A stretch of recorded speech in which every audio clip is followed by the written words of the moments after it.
Tonight, in our series on post-9/11 veterans, Frontline to Homefront, we're about to introduce you to a newly retired Army Lieutenant Colonel, Robin Evans, who will be joining us from the Tillman Foundation.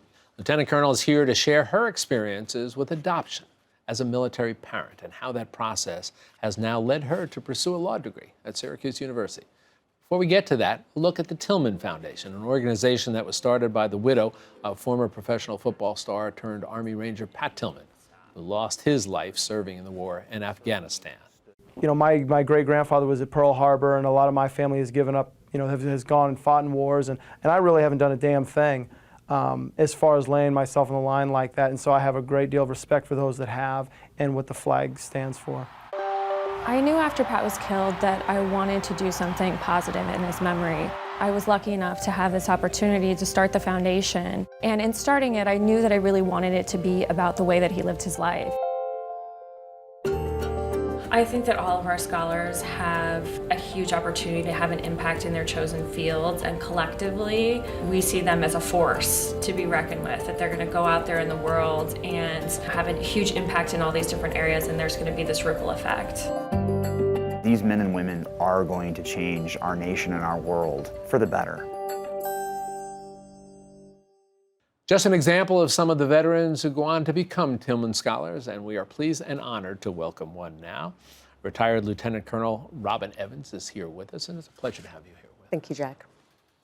Let me start off, before I get to your progression into Tillman Foundation, Tillman Scholar, into law school, to talk about your military experience. Why did you decide that you wanted to become a member of the military? Like most people, I joined the military as an ends to a means. I was looking for college money. I was very interested in pursuing a college degree, but simply didn't have the financial resources to do so. And the Army was going to give me the opportunity to attend college. So that was sort of my initial entry and interest in the military. I enlisted. I served as a chaplain's assistant for a number of years, which basically is a church secretary. You work one-on-one with an Army chaplain to provide religious services to soldiers and service members' families. And I really enjoyed that. And I'll tell you, my interactions with my chaplains, they saw leadership skills in me that I didn't even know I had at the time, and really motivated me to seek a commission in the Army and become an Army officer. Some people stay for 5 years, 7 years. Some people stay longer. You stayed long enough to become a lieutenant colonel. What was it now that made you say, this is where I want to be, and this is where I want to get to within the military? I have to say, I've really just had terrific mentors who continued to develop me as a leader, and that made me more interested in staying and becoming a better leader. You know, once you get into it, you really develop a love of service and duty and honor, and those seem like buzzwords to most people, but when you're a member of the armed services, they mean something. They become your family, and the Army became my family for so very long. I initially thought I'd stay 30 years. I ended up doing a little over 22 years, but going in as an officer, I said, I'm definitely going to stay till 30, and life changes. I want to get to your law school experience and what you're hoping to do in a moment, but first, because it's important and it informs what you're going to do, talk about your experience, your spouse, who was also in the military, of adopting a child. Later in life, my spouse and I decided that we wanted to pursue domestic adoption. We've both been going pretty full steam ahead in our careers and had not made time to start a family. We initially tried to start a family and had some challenges with that medically and opted for adoption. Domestic adoption, which is what most people gravitate to, was not particularly helpful or beneficial to us. There's a lot of misperceptions about military families. When we initially did our home study, you go in and you have somewhat of a dossier. You tell them about yourself, about your family, what you do. And it was not fully appreciated that we were dual military. A lot of birth mothers did not like the thought of one or both parents deploying. They did not like the thought of the rigidity or the maybe over-discipline of a dual military family.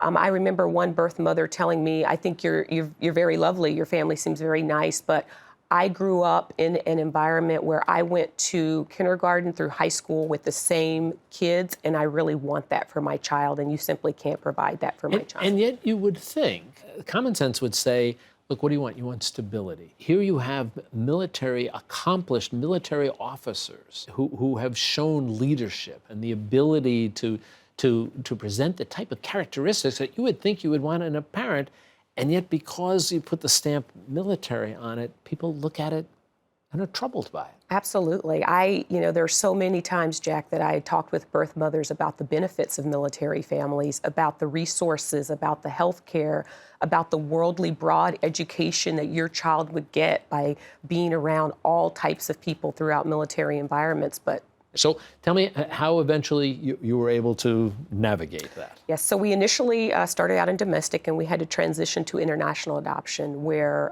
the birth parents don't get as much of a say, and it really becomes much more of a bureaucratic process.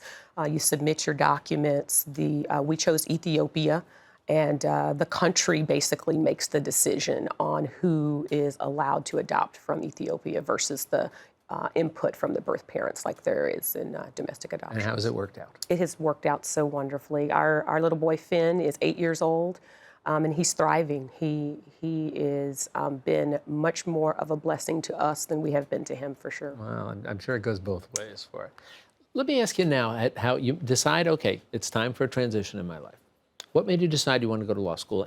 I have always been interested in law, but back in, when I was a young adult, I didn't really have the financial resources or maybe the discipline. It takes a lot to go to law school. It's a tough gig, and you have to know exactly what it is that you're in for. And I wasn't sure that I had what it took when I was 21. And so as an adult, I'm very interested in real estate investment. I'm interested in politics, a lot of things that really nest well with law school. So once I decided to retire, I knew I was going to go to law school. I said, you know what, I'm going to do it. There are kind of two types of law schools. There are theoretical law schools that really teach the black letter law, and you know it, backwards and forwards. And then there are law schools who are practical law schools, where you do a lot of externships and you do a lot of one-on-one training, and that was really important for me to leave law school and know how to do the daily work of lawyering. And that's how I happened upon Syracuse Law. I came upon the Tillman Foundation in my departure from the military. There's a requirement to do basically Exodus training. And in the Exodus training, they give you a packet for scholarships if you're interested in school. And I said, I don't really need a scholarship, but let me look at it. So I took a look at it. I looked at the Tillman website, and I was blown away. I mean, I knew who Pat Tillman was, NFL professional player, turned Army Ranger, killed in action in Afghanistan in 2004. So I knew his story, but I didn't really know about the foundation and the fact that it's a nonprofit organization that really provides educational opportunities to veterans and veterans' families.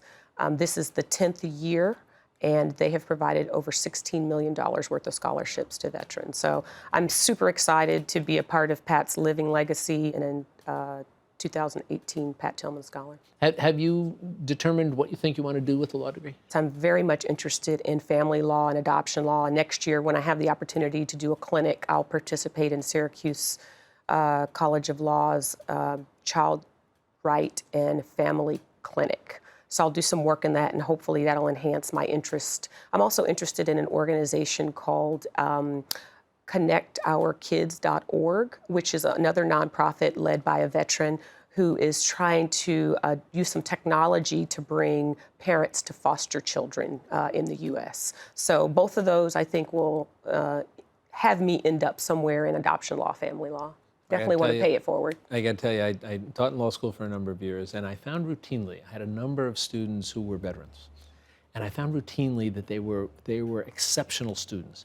So I'm sure you're going to do marvelously there, and going back to your parenthood, I'm sure your young child is very fortunate. Thank you, Jack. Thanks for having me. Keep moving forward. It's a pleasure, Robin. And again, thanks to you. Good luck to you.